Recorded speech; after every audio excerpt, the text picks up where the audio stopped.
La Iglesia Evangélica de la Gracia en Barcelona le ofrece la presente grabación por gentileza de don José Grau y de su esposa doña María Beltrán. Le invitamos a visitar también la página web josegrau.es. Deseamos que Dios le bendiga.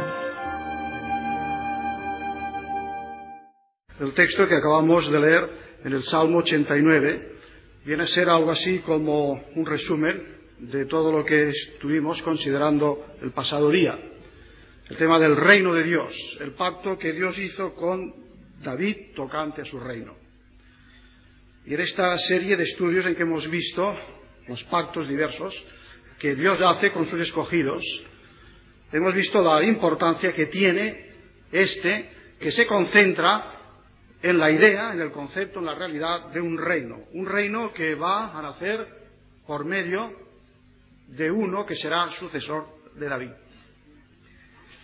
Bien, quiero esperar o pensar que los hermanos se acuerdan de lo más importante que se dijo el último día y vamos a pasar al tema de esta tarde, que es la relación de el reino de Dios y la Iglesia de Dios. ¿Qué relación guardan estos dos conceptos? Bien, ese sería un tema también que podría dar pie a toda una serie de estudios. Forzosamente vamos a condensar, pero llama nuestra atención desde el comienzo de los Evangelios que Jesús irrumpe en la historia con el mensaje del Evangelio del reino de Dios. Y a Juan el Bautista, antes, el heraldo, el que vino a preparar su camino, había dicho: arrepentíos porque el reino de los cielos se ha acercado. Y sabemos que el reino se acercó con el Rey, se acercó con Cristo. El reino vino con Cristo, irrumpió en este mundo y se puso en marcha. El reino está aquí con Cristo, el reino viene con Cristo. Luego, cuando el Señor empieza a enseñar a los suyos en el Sermón del Monte, hay unanimidad entre casi todos los comentaristas que aquello es algo así como la constitución del reino, los principios éticos del reino de Dios. Y en las parábolas, estos relatos, yo creo, tan mal comprendidos, a los cuales damos tan poca importancia, a veces incluso los relegamos a algo así como historietas infantiles, cuando en realidad son de una profundidad enorme, enorme. Por cuanto las parábolas son las parábolas del reino. Y si nosotros vamos a la Biblia y le preguntamos, ¿cuál es el carácter de la historia desde la primera a la segunda venida de Cristo? ¿Cuál es el sentido de lo que está ocurriendo? ¿Qué va a ser aquello que va a definir la vida de la Iglesia, del pueblo de Dios, hasta que Jesucristo venga? Pues la respuesta está en las parábolas, porque las parábolas justamente son la explicación de la historia de lo que la Iglesia ha de vivir, ha de sufrir, ha de conquistar, ha de hacer a lo largo de los siglos, en todo el periodo que va de la primera a la segunda venida.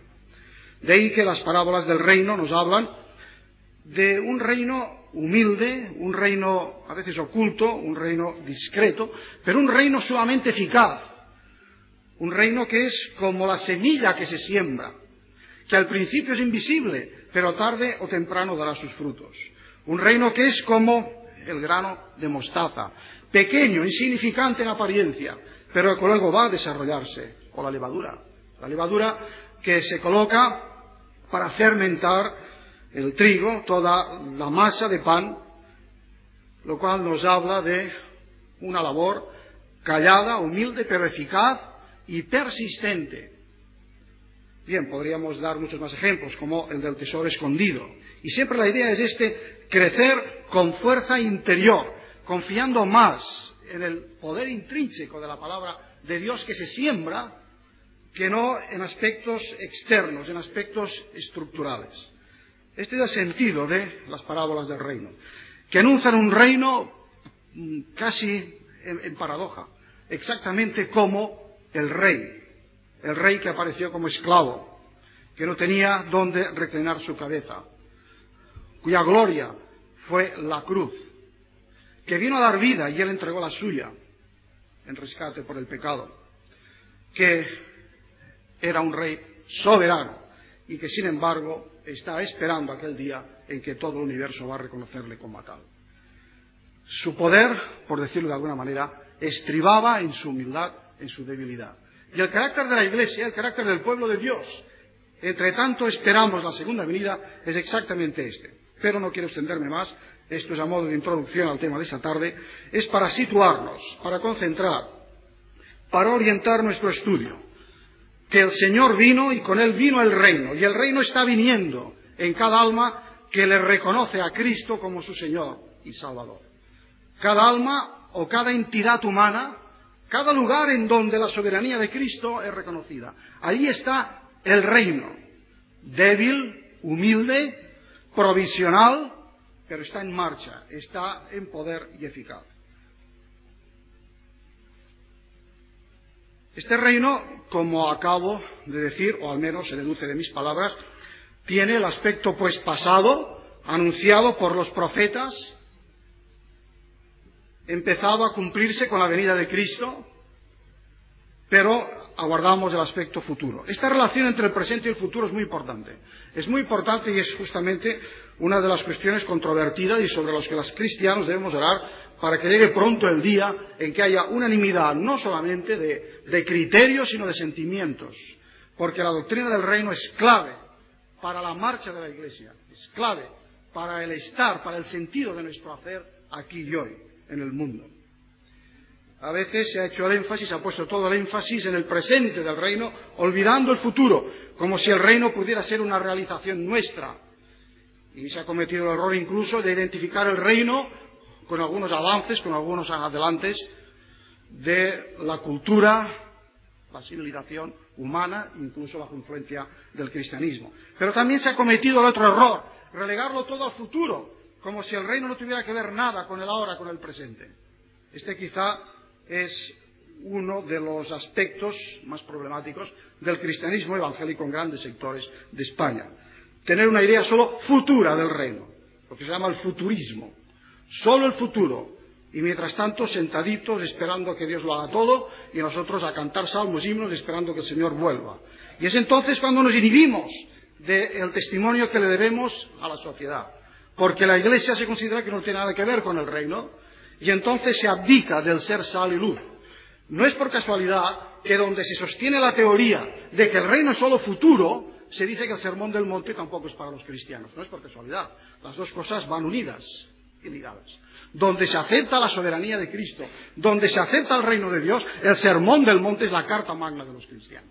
Y si el sermón del monte es la carta magna de los cristianos, la Iglesia tiene que hacer algo ahora y ya. Ella sabe que no va a edificar el reino de Dios por sí sola, por sí misma. No, el reino es de Dios y lo edifica Él. Y lo edifica Él. Y vendrá, el reino vendrá. Pero el reino está viniendo.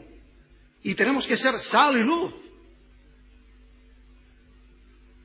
Este reino es una realidad escatológica, pero una realidad que viene a nosotros, que está en marcha hacia nosotros. No hay tiempo para considerar todos los textos, pero por ejemplo Hebreos 12. Hemos recibido un reino, Hebreos 12, 28. Hemos recibido nosotros un reino inconmovible. Así pues, habiendo recibido este reino, ya ahora tengamos gratitud y mediante ella sirvamos a Dios agradándole con temor y reverencia. O sea, hemos recibido un reino. O por ejemplo en 1 Corintios 10, 11. Los fines de los siglos nos han alcanzado. La historia, vista desde la perspectiva del reino, tiene una fuerza doble, un dinamismo doble. Por un lado, nosotros nos dirigimos hacia el futuro. Nosotros esperamos la venida del Señor, que Él venga, anhelamos, para que estos reinos, para que este mundo, para que todo sea convertido en la tierra nueva donde va a haber justicia, amor y verdad. Pero al mismo tiempo que nosotros esperamos, el reino viene. O sea que es, por decirlo de alguna manera, el futuro introduciéndose en la historia. Nosotros que marchamos hacia el futuro, pero el futuro que vino con Cristo y está viniendo. Y viene en las almas de aquellos que somos de Él, que somos del Señor. Hay esta doble acción de nosotros yendo hacia el Señor y el Señor viniendo hacia nosotros. De modo que se puede bien afirmar que los poderes del siglo venidero, han entrado en la historia. Y por eso Pablo habla de echar mano de la vida eterna. Esto es echar mano del futuro para el presente. Echar mano de la vida eterna, del poder de la vida eterna. Estos días yo estaba leyendo unas páginas sobre economía española y leía que el problema de España es que vive por encima de sus posibilidades. Es decir, que hemos estado durante unos años malgastando o gastando lo que no tenemos. Y no sé, pero como que al mismo tiempo yo estaba reflexionando sobre esos textos, sobre ese tema, estaba diciendo, o sea, al revés de lo que le ocurre a la Iglesia, que vive por debajo de sus posibilidades. Los españoles vivimos económicamente por encima de nuestras posibilidades. Pero la Iglesia vive por debajo de sus posibilidades. Porque Dios nos está dando todo el caudal de estas realidades escatológicas del reino que viene, que ha venido, que está viniendo y que vendrá. Pero que su poder, su norma, su ética, su ley, su gozo, su gloria, están a nuestra disposición. Y nosotros rara vez echamos mano de la vida eterna. Rara vez nos damos cuenta de que los fines de los siglos, las finalidades de los siglos, como se nos decía uno de estos días, por la mañana, al comentar Efesios, más importante que el Kremlin, más importante que las decisiones de la Casa Blanca. Para Dios lo importante es la marcha de su pueblo. Y eso no es el entusiasmo de un predicador, eso es lo que dice la palabra de Dios. Porque la meta es el reino que viene, y todo está orientado hacia ese reino. Aunque ahora no lo entendamos, aunque haya muchas cosas por explicar. Y la Iglesia es ese campo de acción donde los poderes del mal han sido reducidos al menos. No diré acallados, eliminados, pero sí reducidos. Y en donde han entrado los poderes del siglo que viene, a medida que la Iglesia se edifica sobre su cabeza celestial. Y Cristo va integrando en su reino sobre todas las cosas, sirviéndose de la Iglesia. El reino, pues, ya está aquí, en misterio, en humildad. Pero el reino todavía no ha alcanzado su plenitud, no ha alcanzado su manifestación última. Por esto ahora, la tarea de los cristianos, como dice San Pablo en 2 Tesalonicenses 1:5, es ser tenidos dignos del reino de Dios, por el cual sufrimos. Pero hemos de ser tenidos dignos del reino de Dios. Así pues, un aspecto que es presente y otro aspecto que es futuro. Pero entremos ya en la relación, en esa dimensión Iglesia-reino. ¿Qué relación existe entre la Iglesia y el reino? Bueno, es evidente que existe relación, que existe alguna conexión, que existe incluso una interacción. Vemos, por un lado, que hay identificación de ambos conceptos, pero también diferenciación. Y sería tan equivocado decir que la Iglesia es el reino o el reino es la Iglesia, sin hacer ninguna otra salvedad, como equivocado sería hacer una diferencia total entre Iglesia y reino. La identificación. El pueblo de Dios, el gobierno de Dios, el pacto de Dios, son cosas juntas que es imposible el separarlas. En el Evangelio de Mateo, capítulo 16, en un texto muy conocido, versículos 18 y 19, el Señor le dice a Pedro: sobre esta roca edificaré mi iglesia. Para pasar seguidamente a decir: y a ti te daré las llaves del reino de los cielos. Si solo tuviéramos ese texto en la Biblia, sería inevitable hablar de la identidad, la total identificación entre el reino y la Iglesia. Porque dice: edificaré mi iglesia sobre esta fe, sobre esta confesión de fe. Y este edificio que ahora va a ser inaugurado, la iglesia, va a tener unas llaves, te las voy a dar a ti para que tú abras, es decir, para que seas el primero que las abras, Bueno, entre paréntesis, no vamos ahora a hacer la exégesis de ese texto que nos habla de la misión, la función de Pedro en la Iglesia como aquel que abrió la puerta del Evangelio a los judíos, a los samaritanos y a los gentiles. Era la vocación a la cual Dios llamó a este apóstol.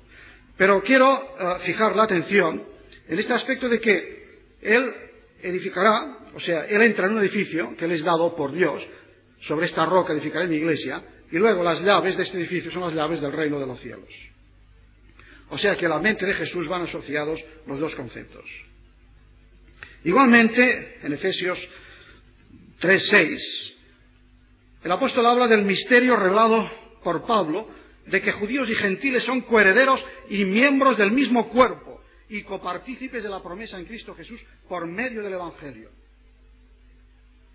Y en 3:10 y 3:21 de la carta a los Efesios, a esta realidad, a este misterio de incorporar judíos y gentiles en un solo pueblo de Dios, no hay dos pueblos de Dios, hay un solo pueblo de Dios, por los siglos de los siglos.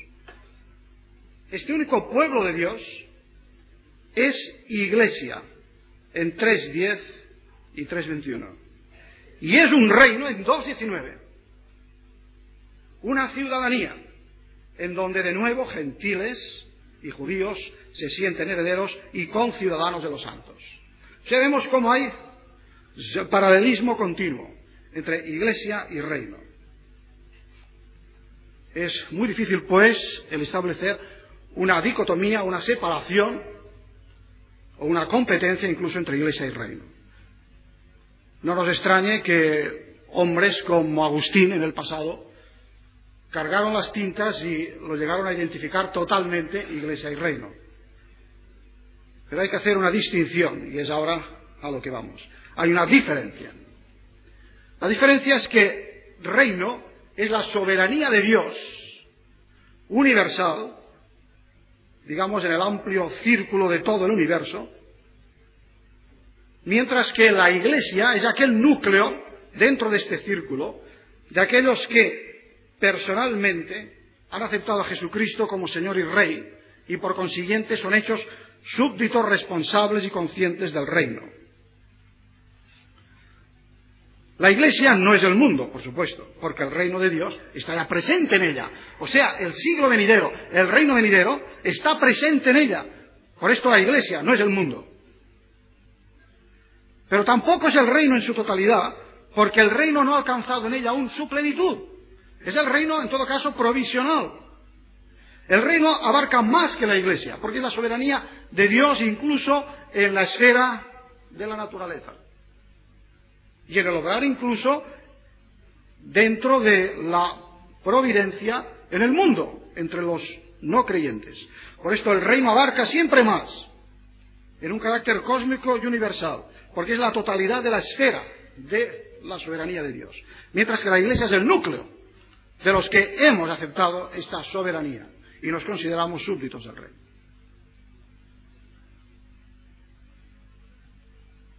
Entonces, ¿cuál es la relación iglesia-reino? Vamos a verlo en tres aspectos. Tres cosas, por lo menos, se podrían decir muchas más, pero estimo que hay tres cosas que han de decirse. Que la iglesia ahora debería ser una señal del reino, en primer lugar. Un testigo del reino. En segundo lugar, que la iglesia debería ser una sierva, una sirviente del reino y del rey. Y en tercer lugar, que la iglesia debería ser un anticipo del reino. En primer lugar, la iglesia como señal del reino.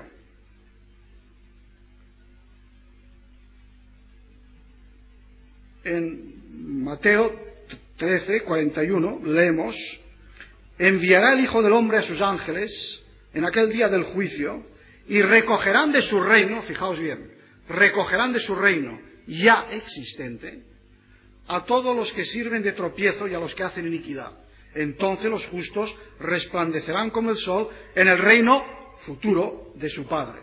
O sea, aquí tenemos en este versículo lo presente y lo futuro del reino. Ahora todavía la cizaña, el mundo, y el trigo, el reino, están mezclados. Incluso a veces en la iglesia andan mezclados. De ahí que el reino no sea visto con claridad, ni siquiera a veces en lo que se llama iglesia. El reino, pues, es el proyecto de Dios en vías de realización, pero la iglesia debería ser un testigo de este reino, una expresión del mismo. Ahora, ¿cómo expresamos, en tanto que iglesia, este ideal del reino? ¿Cómo se cumple y se realiza en ella toda la voluntad divina? Porque si dejamos de lado toda la frase teológica, toda la cuestión más o menos doctrinal, y lo decimos con palabras sencillas, a ras de suelo, para que lo entiendan los niños, el reino es la voluntad de Dios en acción, obedecida y cumplida, y sobre todo amada sobre todas las cosas. Entonces, decir que la iglesia tiene que ser un testigo del reino, una expresión del reino, significa que la iglesia ha de expresar, ha de vivir ese amor a la voluntad divina y ese esforzarse en cumplir ese deseo, esa voluntad. Esto es en términos sencillos. Imperfectamente, por supuesto, pero al menos consecuentemente. En la iglesia, el mundo debería haber señales del reino, porque en ella está presente el rey y de alguna manera también el reino, aunque no desarrollado, como una semilla que encierra todo lo que luego será. Es en este sentido que la iglesia es un modelo del reino que viene. Pero hay más. En segundo lugar, la iglesia debería ser la sierva del reino, porque nos hallamos comprometidos en la expansión del reino. La oración que el Señor nos dejó como un modelo para nuestras oraciones dice: venga a tu reino, hágase tu voluntad, como se hace en el cielo, así también en la tierra. Es decir, Señor, que tu voluntad, que es perfecta en los cielos, delante de los ángeles, en todo el universo, que lo sea también en la esfera de nuestro alcance, de nuestra acción. Hágase tu voluntad. Venga a nosotros tu reino. Creo que esta oración muy a menudo se ha interpretado equivocadamente como: esperamos, Señor, ven enseguida, en la segunda venida. Pero no es solo esto. Por supuesto que incluye este anhelo, esta esperanza de que el Señor venga. Pero es que hay en ella también el deseo de que la voluntad de Dios sea hecha ya ahora. Es decir, que Él venga, aunque no sea visiblemente todavía, aunque tengamos que esperar a verlo con los ojos de la carne, que por lo menos su voluntad se haga, lo cual es una manera de que Él esté entre nosotros, de que Él viva en nosotros. Por esto, no solamente tenemos que orar, venga tu reino, sino que tenemos que esforzarnos y testificar, proclamar el reino. Hechos 8:12. Creyeron a Felipe, que anunciaba el evangelio del reino de Dios y el nombre de Jesucristo. Hechos 19:8. Pablo discutía y persuadía acerca del reino de Dios. Hechos 20:25. Pablo estuvo predicando el reino de Dios en Éfeso. En Roma, Pablo permaneció 2 años enteros en una casa alquilada y recibía a todos los que a él venían, predicando el reino de Dios y enseñando acerca del Señor Jesucristo. De modo que es mediante la oración y el testimonio comprometido y coherente de ese rey de paz, de justicia, de amor y de misericordia, como la iglesia tiene que servir al reino. La pregunta que nos hacemos es si nosotros como iglesia y el pueblo evangélico en general, aquí y ahora, vivimos a la luz de esta doble responsabilidad. Si nos sentimos servidores del reino, o más bien nos sentimos servidores de una denominación, o nos sentimos servidores de una determinada teología, o nos sentimos servidores de un esfuerzo o de un entusiasmo evangelístico. Todas estas cosas que acabo de mencionar están bien, pero solo están bien si son puestas al servicio del reino, que es lo grande, que es la meta global que engloba todos los demás aspectos. Oramos para que la voluntad de Dios sea hecha aquí ahora, como en el cielo. ¿Somos verdaderamente servidores del reino? Yo creo que no lo entendemos bien, y esto se demuestra con algunas actitudes. Cada vez que algún atrevido pone una fecha a la segunda venida de Cristo y dice: Cristo vendrá en el año tal o cual, hay gentes que dejan el trabajo, que dejan de hacer sus cosas, esperando que el Señor venga en un plan tranquilo, en un plan burgués, sentados. Yo recuerdo haber leído, no sé si era Wesley o Whitefield, no sé, uno de estos siervos de Dios de hace siglos, a quien le hicieron esta pregunta: si tú supieras que el domingo viene el Señor, ¿qué harías? Y su respuesta fue tajante, no se lo pensó dos veces: seguiría haciendo exactamente lo que estoy haciendo. Hombre, seguiría haciendo lo que estoy haciendo, porque estoy haciendo la voluntad de Dios. Estoy luchando por el adelantamiento de su reino. Entonces, ¿qué más hermoso que el rey me encuentre haciendo el trabajo que espera el reino?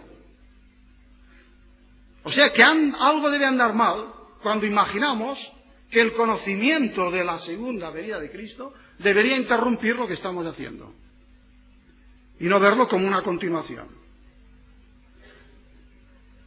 Reino. Vamos a repetir, aún con riesgo de hacernos un poco pesados. Reino, gobierno, soberanía de Dios, totalidad del propósito de Dios, perfecta voluntad de Dios. Cabeza de este reino, Jesucristo, Rey de reyes, Señor de señores, del linaje de David, en quien se cumple todo lo que le fue dicho al gran Rey de Israel, pero que haya su cumplimiento perfecto en Jesucristo. Iglesia, comunión de redimidos de Jesucristo, que está realizando de manera imperfecta, gradual pero progresiva, sistemática, pase lo que pase, y a pesar de todas las apostasías, los propósitos de Dios en el mundo, porque las fuerzas del mal no prevalecerán contra la Iglesia. Y expresa de alguna manera, a veces para vergüenza nuestra imperfectamente, el reino en el mundo. Y en tercer lugar, pensemos en la Iglesia como anticipo del reino.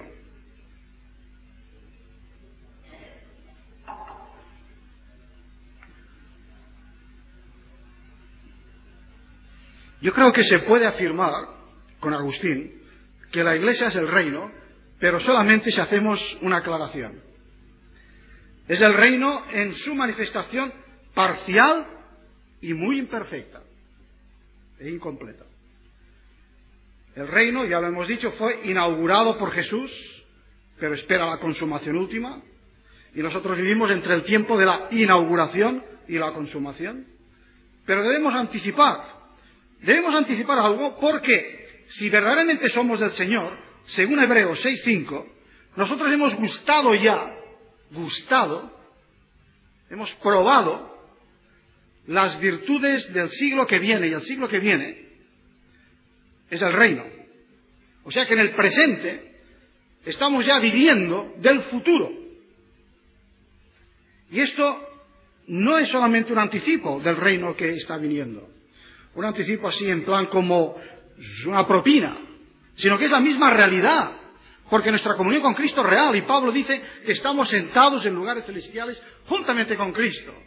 Nuestras oraciones no son una ilusión, nuestras oraciones nos comunican con Cristo, y si estamos en Cristo, estamos en el cielo con Él. O sea, es esta realidad auténtica de nuestra experiencia, testificada por la palabra de Dios, de que realmente nosotros anticipamos el reino, porque vivimos de sus virtudes, es decir, del poder de ese reino. Entonces la Iglesia no solamente es un medio para llevar adelante el reino, es decir, un instrumento, sino que es el reino en construcción, el reino anticipándose. Y aquí creo yo que a veces caemos en una hipocresía, sin quererlo, ya sé, de buena fe, pero es una hipocresía. A veces, cuando se predica como lo acabo de hacer, se tilda al que lo hace como si fuera un modernista, porque no tiene fe en que Dios hará el reino en el futuro, lo quieres construir ahora. Pues hermanos, bendito sea el modernismo, que se compadece de los que pasan hambre, de los que claman por la justicia, de los que sufren al lado de los cristianos, y si yo me compadezco, soy modernista. Si yo me compadezco por ellos y les comunico el reino, ya ahora. Aunque al lado, juntamente a esto, les voy a decir que este reino vendrá en plenitud y en perfección en el futuro, y que no hay nada que se compare con la gloria eterna en los cielos nuevos y la tierra nueva. Pero yo creo que es hipocresía, basados en que el reino vendrá y no tenemos que hacer nada, pues entonces nos deshacemos de toda responsabilidad ética y social. Es casi escandaloso que cuando hubo el cambio de régimen en España, había cristianos, y algunos todavía están en esta actitud, despistados de lo que hay que hacer si la Iglesia tiene que decir algo, si el cristiano tiene que ocuparse o preocuparse en su testimonio, en el público, en la colectividad, en la sociedad en la cual le envuelve. Bueno, es falta de comprensión de la doctrina del reino. Es falta de comprensión de la doctrina del reino. Es decir, estar esperando el reino futuro, el reino que viene, no tiene de inhibirnos de la responsabilidad de ser sal y luz ahora. Y justamente porque a veces la Iglesia ha fallado, la Iglesia se ha lavado las manos, la Iglesia no ha tenido conciencia, no ha sido sensible, la Iglesia ha sido solo un conjunto de doctrinas, una ortodoxia muy fría. Justamente por esto luego han habido los grupos extremos que estos sí han caído en el campo de modernismo, la llamada teología de la liberación, que no es tal, pero que se llama así, etcétera, etcétera, ¿no? Pues se ha ido al otro extremo. Pero es porque nosotros no hemos sabido guardar el equilibrio entre el presente y el futuro. Es cierto, el reino ahora permanece como tras un velo para los ojos de los incrédulos. Un día será quitado este velo, pero creo que el velo sería menos si nosotros fuéramos realmente la Iglesia que predica, pero con conciencia, sabiendo lo que hace el Evangelio del Reino. Así los súbditos del reino hemos de seguir en la batalla con los problemas del error, el pecado. No somos infalibles, somos débiles. Todo eso será quitado un día. Pero mientras tanto esperamos, hemos de estar en la brecha. Incluso con todos los defectos, la Iglesia, si es fiel a su Señor, constituye un anticipo del reino. Y creo que nadie mejor que los que son aficionados a la historia para comprender esto. No hay nadie, incluso una persona no creyente, pero que realmente conozca historia, no un conocimiento superficial. Estoy refiriendo a un conocimiento en profundidad. Y que sabe algo de la historia de Europa, por ejemplo, aunque no solamente de la historia de Europa, pues ya ha de reconocer que con todas sus apostasías, con todas sus infidelidades, la Iglesia, el testimonio de la Iglesia, durante 20 siglos ha sido realmente un factor de cambio, un factor de bendición. Y creo que aquí hay el ejemplo. Y podríamos dar muchos, hacer un recorrido por los 20 siglos y ver en qué aspectos la Iglesia ha sido este anticipo, la Iglesia ha sido una servidora del reino y la Iglesia ha sido un anticipo del reino. Así pues, el reino, la doctrina del reino, nos presenta un reto a nosotros hoy.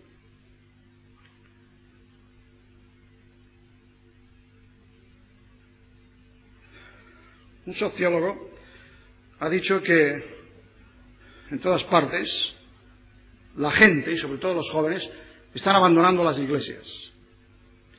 Pero al mismo tiempo se produce un factor muy curioso, que la gente, y sobre todo los jóvenes, están buscando a Jesús. O sea, hay sitios en donde, y muchos ya lo sabéis por experiencia, no se puede empezar a hablar de la iglesia, porque la gente no quiere oír nada de iglesias. O sea, la iglesia está desacreditada.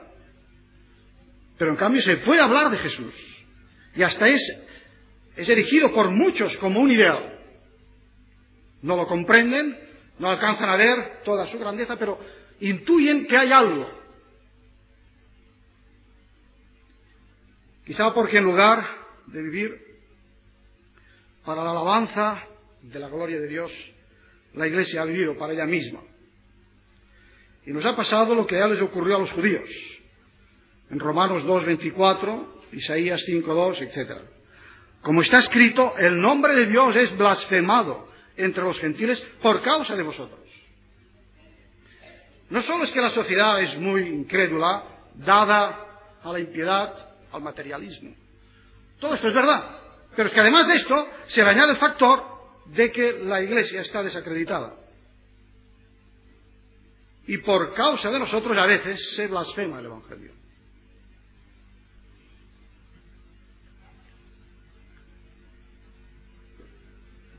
Bien, ¿cómo pues debería ser la Iglesia para constituir un verdadero signo, un modelo del reino que viene?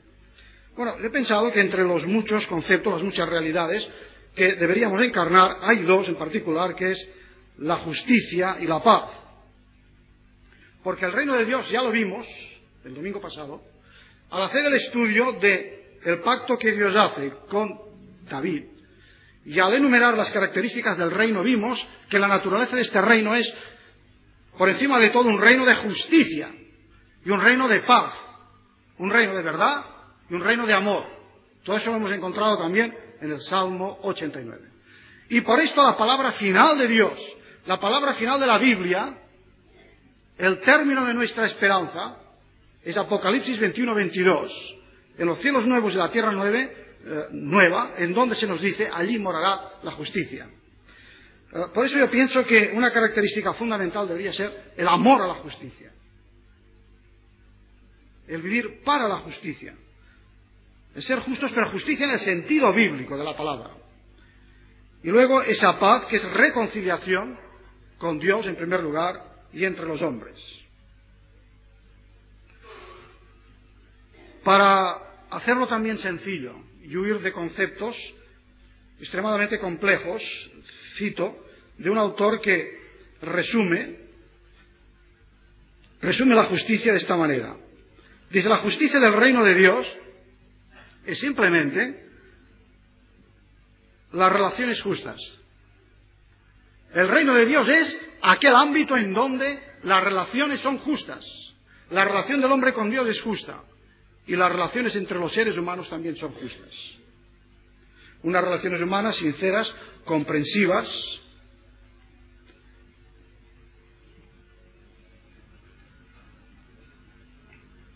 De ahí que, si fuera así, el mundo vería en la Iglesia un signo del reino, porque vería que la Iglesia es el pueblo de Dios que ama a Dios, el pueblo del reino que ama al Rey, que tiene paz, justificados por la fe, tenemos paz para con Dios por medio de nuestro Señor Jesucristo, pero que también tenemos paz unos con otros, y que estamos dispuestos a dar la paz incluso a los enemigos.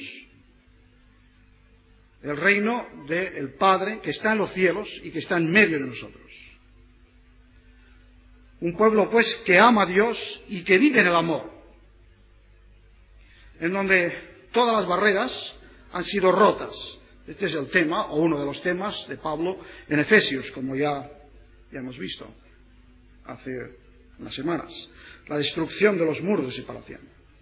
Es la destrucción de todo lo que separa. Y el integrar todas las cosas. Porque ahora ya no hay ni judío, ni griego, ni esclavo, ni libre, ni varón, ni mujer. Todos sois uno en Cristo Jesús. Barreras raciales, sociales, sexuales dividen a los hombres. Y todo eso el Evangelio tiene que abolirlo. Porque en el reino no existirá. No habrán las barreras estas. En el reino en su perfección. Cuidado, esto no significa que tenemos que hacernos sordos al acento diverso de otras lenguas. El reino de Dios es un reino unido, un reino único, pero no es un reino uniforme, aburrido. Esto ya se ha comentado en diversas ocasiones. Puede haber diversidad de lenguas y los varones son varones, las mujeres son mujeres, pero la diferencia de sexos no es excusa para discriminación de ninguna clase. Pueden permanecer, y permanecen todavía en la Iglesia, las distinciones de color, de cultura, de fisiología, pero ninguna de estas diferencias debe ser obstáculo para la comunión. Antes, al contrario, justamente creo que una de las tragedias de la Iglesia actualmente es que no sirve de señal y signo al exterior en cosas que dividen a la sociedad. Todo esto de la división de las generaciones, la división de jóvenes y viejos, eso es un camelo. Estudiad el libro de Eclesiastés y vais a verlo. Ya lo hemos hecho aquí hace años. Esto es un camelo. Incluso en el mundo no creyente, los más listos no se lo tragan, pero es una manera magnífica de manipular a la juventud y distraerla de los conceptos más importantes, que son no la vejez de la juventud, sino la verdad o la mentira, la justicia o la injusticia. Estos son los principios. Pues bien, es triste cuando en la Iglesia también se producen las divisiones, bien sea por divisiones de cultura, los más listos y los más humildes, o los que se creen más listos y los que se saben menos listos, entre los ancianos y los jóvenes, entre los que tienen un carácter introvertido, los que tienen un carácter extravertido, etcétera, etcétera. Cuando la Iglesia debería ser aquel lugar en donde la gente debería ver la reconciliación. Este es el pueblo reconciliado. Esta debería ser su exclamación. Reconciliado, porque se ha reconciliado con Cristo. Está reconciliado.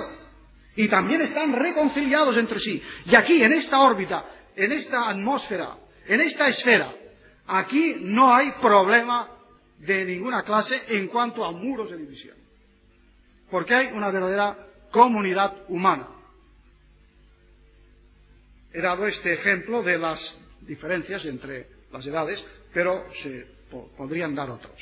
Es muy triste. Cuando la Iglesia refleja las divisiones que hay en la sociedad, la Iglesia no vive a la altura del reino.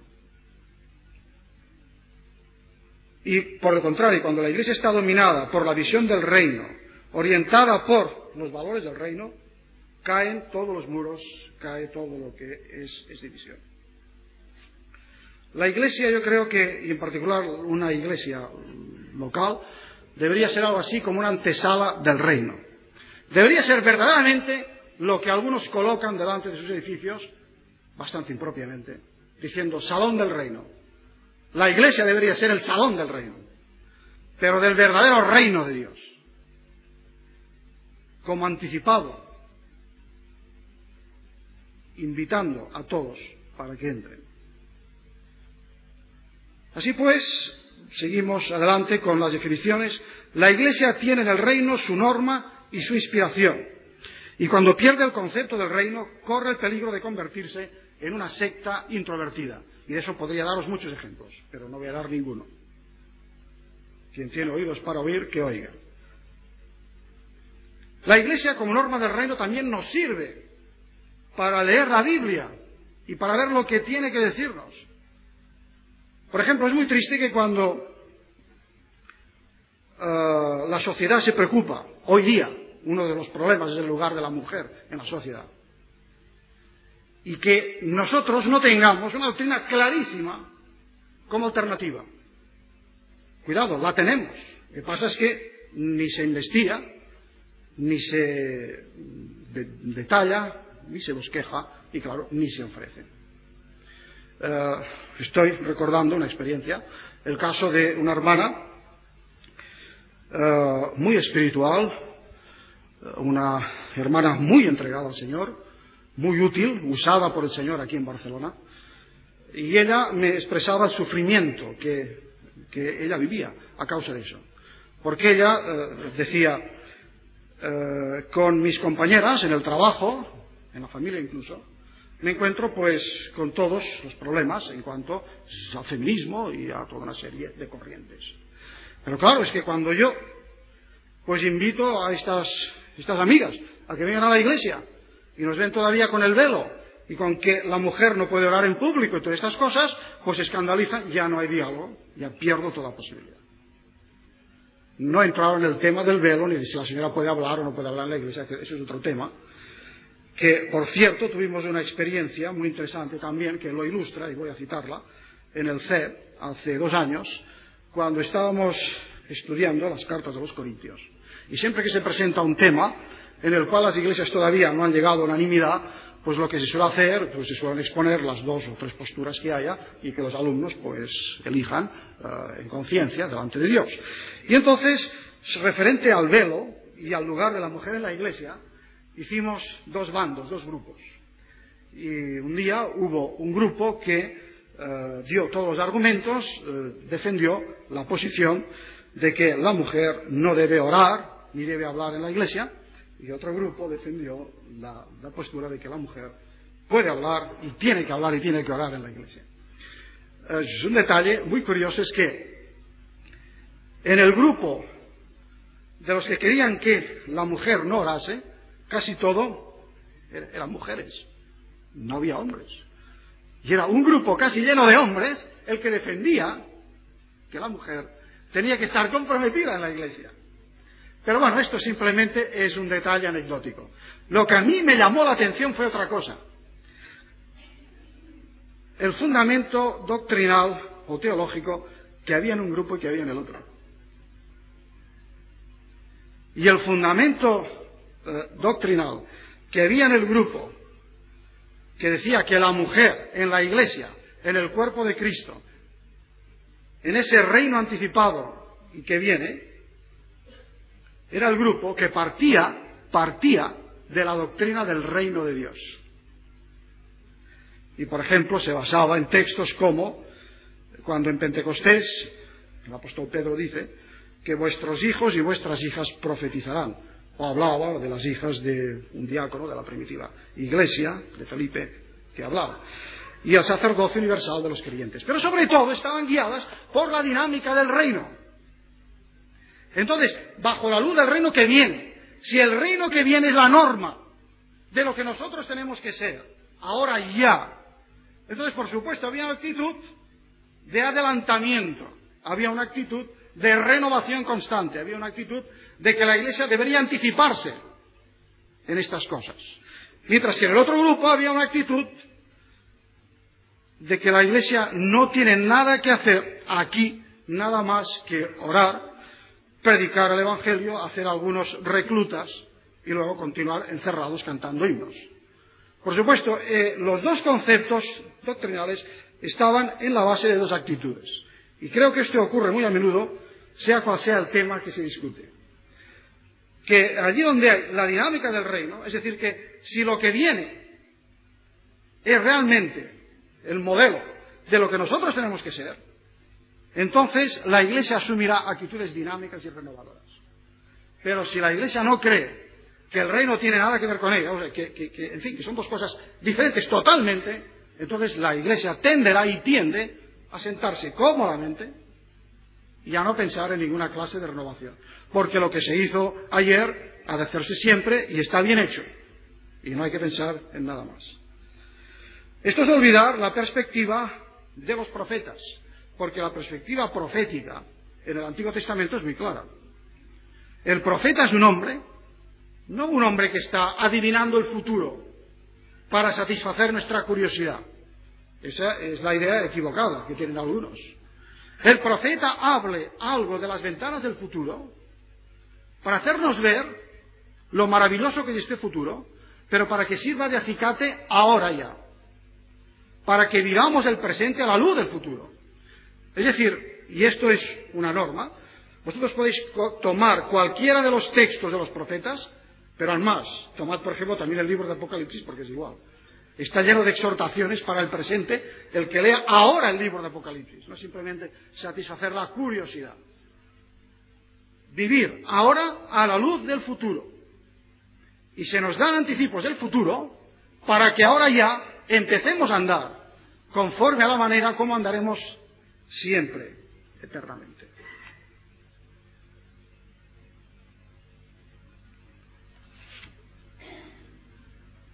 Bien, hermanos,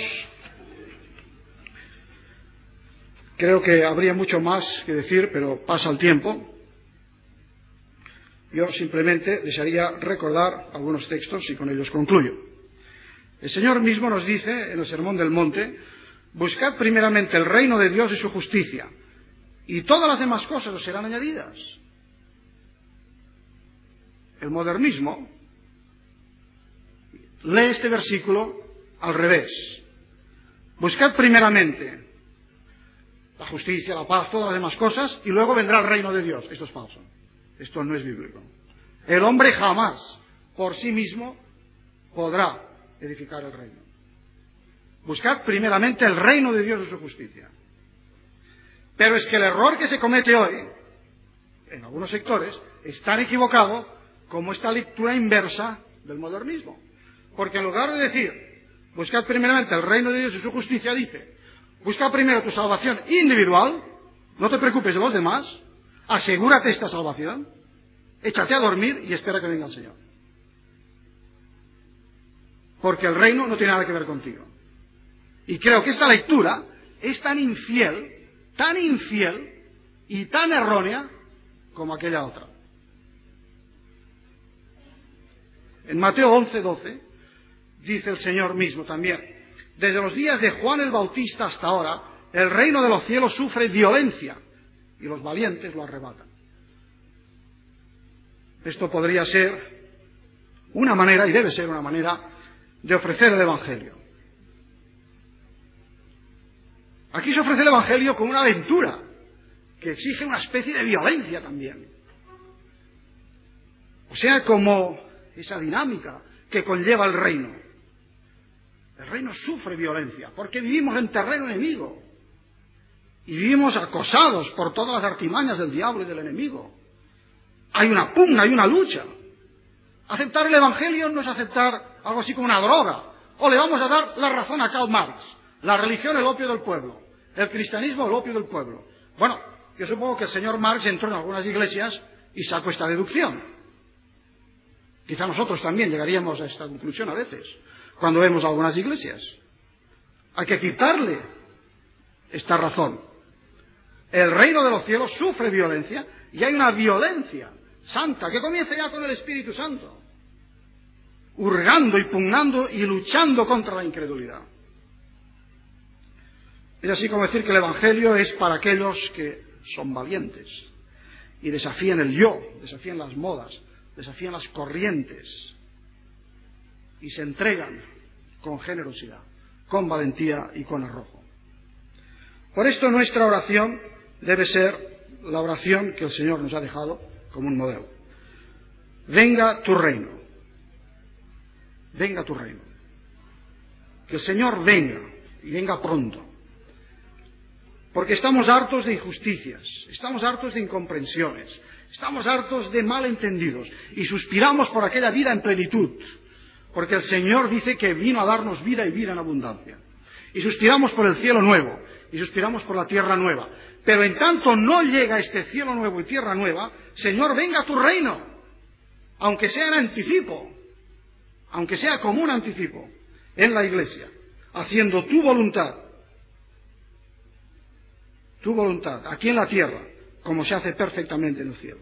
Hágase tu voluntad en los corazones de tu pueblo, en tus iglesias, para que a partir de aquí, del pueblo de Dios, irradie la soberanía de Cristo y sea sal en un mundo que ha perdido el sabor y se corrompe, y sea luz en un mundo que está en tinieblas. Estas son en parte, yo creo, las consecuencias de tomarse en serio la doctrina del reino. El tener un horizonte amplio, un horizonte universal de los propósitos de Dios. Y en este horizonte, a partir de esta atalaya, ver la vocación del cristiano, la vocación de la Iglesia, también con horizontes anchos y amplios, como una marcha siempre hacia adelante. Se ha dicho a veces que el pueblo de Dios es un pueblo en marcha. Ahora, el pueblo de Dios es solamente un pueblo en marcha cuando tiene la visión del reino delante, porque es la meta a la cual vamos. La meta a la cual nos dirigimos, pero como he dicho al comienzo también, el poder que está viniendo hacia nosotros ya, ahora, y que está a nuestro alcance. De ahí que, hermanos, que Dios nos perdone de manera individual y colectiva todas las veces que no hemos estado a la altura de este Evangelio del reino, todas las veces que no ha sido el reino la visión que hemos tenido, sino visiones estrechas, mezquinas, miopes, cortas de vista. Que el Señor nos dé el horizonte del reino para que le sirvamos en este horizonte con el poder mismo que Él nos da, con los poderes del siglo que viene.